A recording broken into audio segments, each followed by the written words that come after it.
Hello everyone, जय हिंद दोस्तों। आज हम फिर से अपने उस सेशन पे आए हैं जहां से हम पिछले क्लास में छोड़कर चले गए थे। यानी पिछले क्लास में हमने देखा पीएच स्केल के बारे में। यानी पीएच स्केल हमने ड्रॉ किए थे और बताए थे कि प्रबल अम्ल, दुर्बल अम्ल, प्रबल क्षार, दुर्बल क्षार क्या होते हैं, उसको हमने स्केल पे ड्रॉ किया था।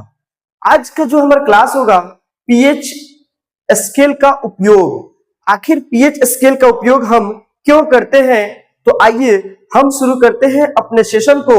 और आज का जो सेशन है ये है लेक्चर नंबर 11, लेक्चर नंबर 11। यानी देखते देखते हम लोग लेक्चर नंबर 11 पे पहुंच गए। ठीक है दोस्तों, तो हम शुरू करते हैं अपने सेशन को और सेशन को आगे की तरफ मूव करते हैं और लिखेंगे आज हम पीएच स्केल, यानी पीएच स्केल का उपयोग। यानी आज हम पढ़ेंगे पीएच स्केल का उपयोग। सबसे पहले हम एक ना हेडिंग यहाँ पे पॉइंट बना लेंगे कि इसमें पी जो होगा वो होगा स्मॉल, स्मॉल लेटर में, और यहाँ पे एच जो होगा वो होगा कैपिटल, कैपिटल। तो अब हम लिखेंगे कैसे, ये रहा हमारा स्मॉल और ये रहा हमारा कैपिटल, तो इसको हम बोलेंगे पीएच। और ये पीएच क्या है, तो एक प्रकार का स्केल है और यह क्या करता है, तो यह अम्लीयता, अम्लीयता व क्षारकता, क्षारकता का मापन करता है। क्या करेगा, मापन करता है। क्या आप मेरी बातों को समझ पाए? तो आप समझ गए होंगे कि पीएच स्केल का उपयोग कैसे किया जाता है। तो अब हम, यानी पीएच कैसा लिखा जाएगा, स्मॉल में, एच कैसा लिखा जाएगा, तो कैपिटल में। यानी पीएच है ये, इस पीएच को लिखने का तरीका हमने बता दिया कि पीएच स्केल कैसे लिखा जाता है। यानी पी और एच हमने पिछले क्लास में बताया था। पीएच का full form power of hydrogen, ठीक है, पावर ऑफ हाइड्रोजन। फिर हम बोले थे potence of hydrogen, potence of hydrogen, ये सारी चीज हम पढ़ लिए थे। ठीक है, आगे हम बताए थे potential of hydrogen, potential of hydrogen. इतनी बातें हमने बहुत पहले पढ़ चुके हैं कि पीएच स्केल क्या है, पीएच स्केल पे अम्लीयता और क्षारकता को कैसे दिखाया जाता है। हमने पीएच स्केल के अगर बारे में हम बात करें तो ऐसे हम एक स्केल बनाए थे और इस स्केल के माध्यम से हम बताए थे कि 0 से लेकर 7 तक, 7 से लेकर 14 तक, इसमें हम दो भागों में डिवाइड किए थे। ये प्रबल है और ये दुर्बल है, ठीक है, और ये दुर्बल है और ये क्या है, प्रबल। ये क्या है, प्रबल। आप मेरी बातों को समझ पा रहे हैं? तो ये सारे पीछे क्लासों में हमने कवर करा दिया है। आज हम बात करेंगे पीएच स्केल का उपयोग, एप्लीकेशन ऑफ पीएच स्केल, यानी पीएच स्केल का उपयोग हम कैसे करते हैं। तो आज का जो हेडिंग होगा वह हेडिंग क्या होगा, पीएच स्केल का उपयोग। ठीक है, तो अगर हम बात करें अगले स्लाइड की तरफ, अगर हम बढ़ेंगे तो हम हेडिंग डालेंगे पीएच स्केल का उपयोग। सभी कोई लिखेगा पीएच स्केल का उपयोग, पीएच स्केल का उपयोग, एप्लीकेशन ऑफ पीएच स्केल। ठीक है, यानी आज का हेडिंग हो गया। तो सबसे पहले इसमें लिखेंगे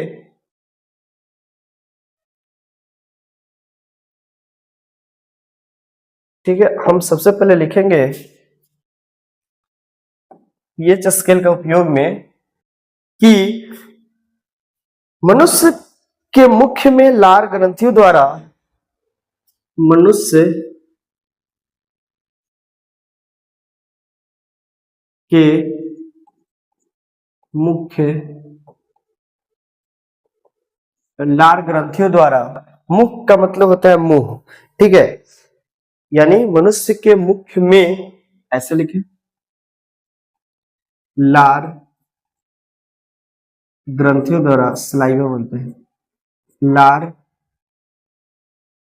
ग्रंथियों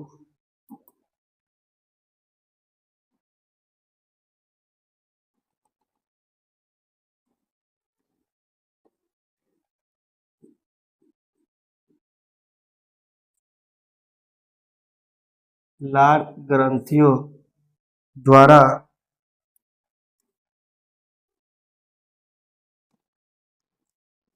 लार ग्रंथियों द्वारा, यानी मनुष्य के मुख में लार ग्रंथियों द्वारा स्रावित लार के कारण, स्रावित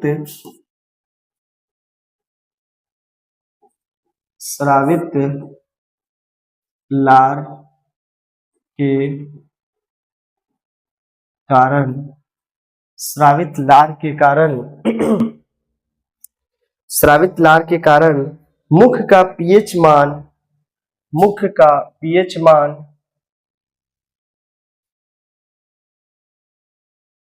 मुख का पीएच मान मुख का पीएच मान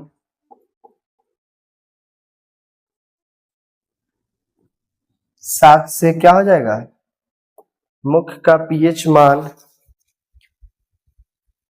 अम्लीयता हो जाता है, अम्लीयता 7 से कम होगा ना, मुख का पीएच मान ऐसे लिखे, 7 से कम, यानी 7 से कम का मतलब अम्लीयता, अम्लीयता हो जाता है, ठीक है। मनुष्य के मुख में लार ग्रंथियों द्वारा स्रावित लार के कारण मुख का पीएच मान अम्लीयता हो जाता है, जिससे बचने के लिए, जिससे बचने के लिए, जिससे बचने के लिए, जिससे बचने के लिए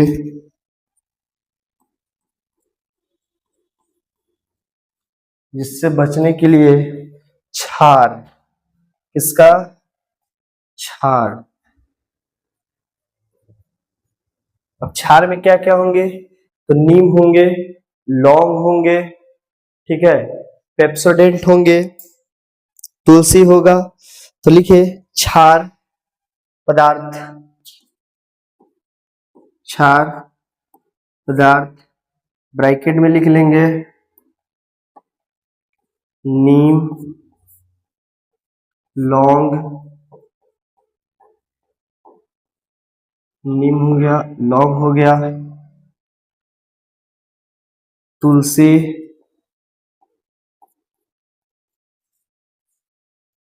पेप्सोडेंट,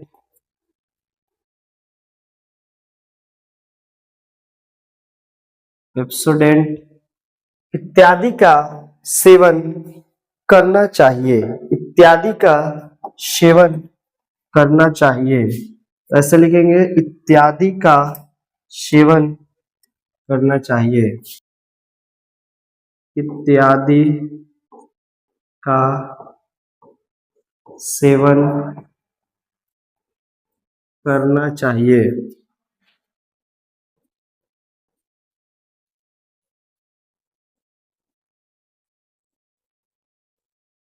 इत्यादि का सेवन करना चाहिए, यानी कह रहा है पीएच स्केल का उपयोग। तो हमने देखा कि मनुष्य के मुख में, यानी मुंह में जो सलाइवा होता है, सलाइवा यानी लार ग्रंथियों द्वारा स्रावित लार के कारण मुख का पीएच मान 7 से कम यानी अम्लीयता हो जाता है, जिससे बचने के लिए हम क्षार पदार्थ, क्षार पदार्थ में क्या होंगे, तो लौंग होंगे, नीम होंगे, तुलसी, पेप्सोडेंट इत्यादि का सेवन करना चाहिए, इत्यादि का सेवन करना चाहिए। ठीक है, और भी लिख सकते हैं, और भी लिख सकते हैं पीएच स्केल के बारे में। वातावरण में, और इसको पैराग्राफ चेंज करके लिख लें, दूसरा पॉइंट बनाकर, वातावरण में, ठीक है, वातावरण में,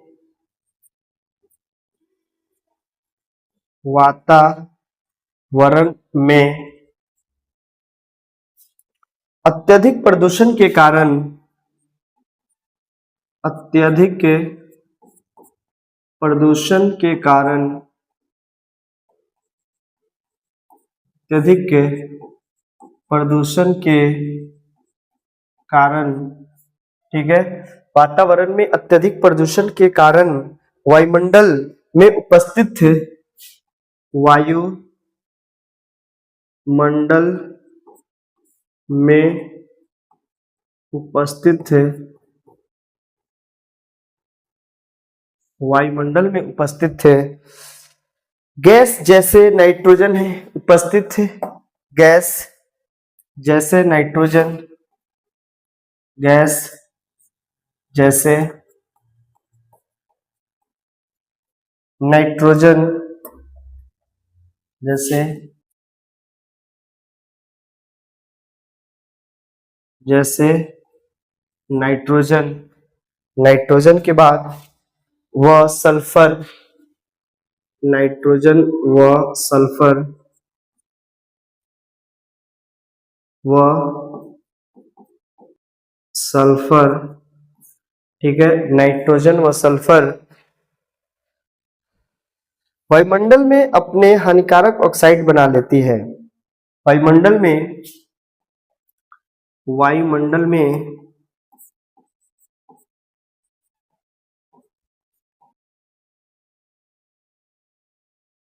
वायुमंडल में, ठीक है, वायुमंडल में हानिकारक ऑक्साइड बना लेती है।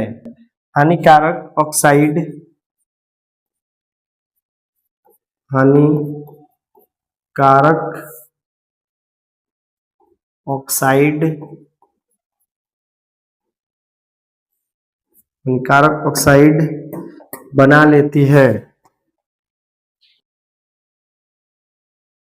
बना लेती है।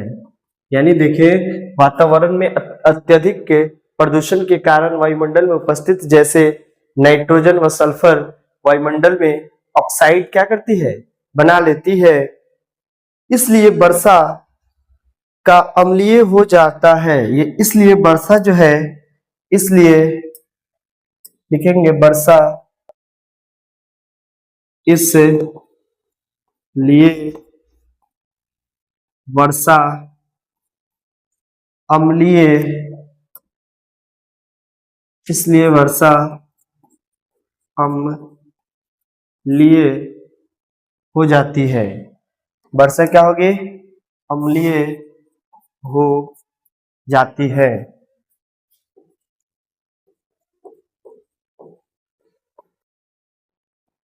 दिख रहे हैं कैसे हो रहा है। और जल मनुष्य अम्लीय वर्षा के संपर्क में, और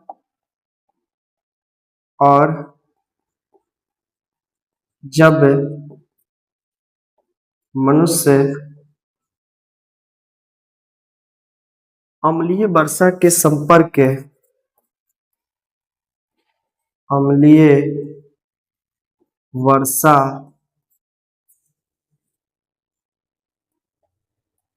अम्लीय वर्षा, अम्लीय वर्षा के संपर्क, अम्लीय वर्षा के संपर्क, अम्लीय वर्षा के संपर्क में आता है, अम्लीय वर्षा के संपर्क में आता है, ठीक है। जब अम्लीय वर्षा के संपर्क में आता है तो उसके शरीर पर त्वचा संबंधी कई रोग हो जाते हैं। तो उसके शरीर पर, तो उसके शरीर पर शरीर पर त्वचा संबंधित रोग हो जाती है। त्वचा संबंधित रोग, त्वचा संबंधित रोग हो जाती है। ठीक है, यानी हमने देखा, क्या देखा, पीएच स्केल का उपयोग। तो मनुष्य के मुख में लार ग्रंथियों द्वारा स्रावित लार के कारण मुख का पीएच मान यानी अम्लीयता हो जाता है, अम्लीयता हो जाता है, जिससे बचने के लिए क्षार पदार्थ जैसे नीम, लौंग, तुलसी, पेप्सोडेंट, ठीक है, ये सारे चीज का सेवन इत्यादि का सेवन करना चाहिए। ठीक है, इत्यादि का सेवन करना चाहिए। ठीक है, इत्यादि का सेवन करना चाहिए। ठीक है, इत्यादि का सेवन करना चाहिए।